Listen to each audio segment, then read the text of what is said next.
সমুদ্র মানুষের জীবনকে আন্দোলিত করে তোলে, বিমোহিত করে তোলে। সমুদ্রের ঢেউ যদি আপনার গায়ে লাগে তাহলে অবশ্যই আপনি পুলকিত হতে বাধ্য। আর এর কারণেই মানুষ বারবার ছুটে যায় সমুদ্রের কাছে।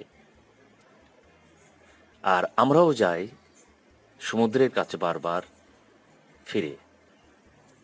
আর যে সমস্ত মানুষ বা পর্যটক কক্সবাজার সমুদ্র সৈকতে যান ভ্রমণের উদ্দেশ্য, তারা অবশ্যই মেরিন ড্রাইভে ভ্রমণ করেন।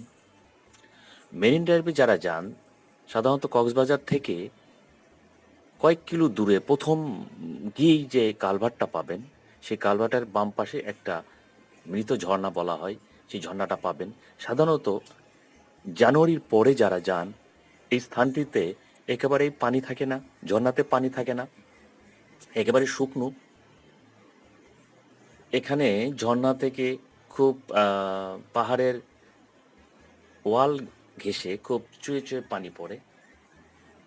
দেখছেন একদম মানে ভেজা, সাথে সাথে পানি নেই।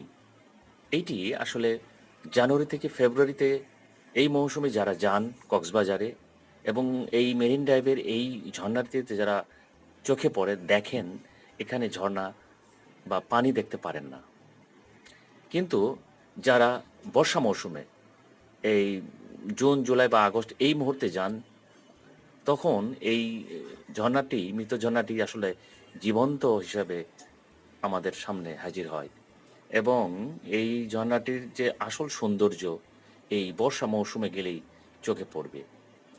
আর এর জন্যই আমরা বারবার যাই, আমাদের মন বারবার যেতে ইচ্ছে করে।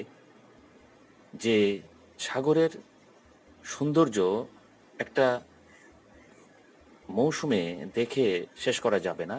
সাগরের সৌন্দর্য দেখতে গেলে ১২টা মাস, ১২টা মাসের ১২টা সৌন্দর্য রয়েছে সাগরে। অর্থাৎ সময় পেলে যারা ভ্রমণ করতে যাবেন তারা ডিসেম্বর, জানুয়ারি, ফেব্রুয়ারিতে যারা সময় পান তারা তো যাবেন।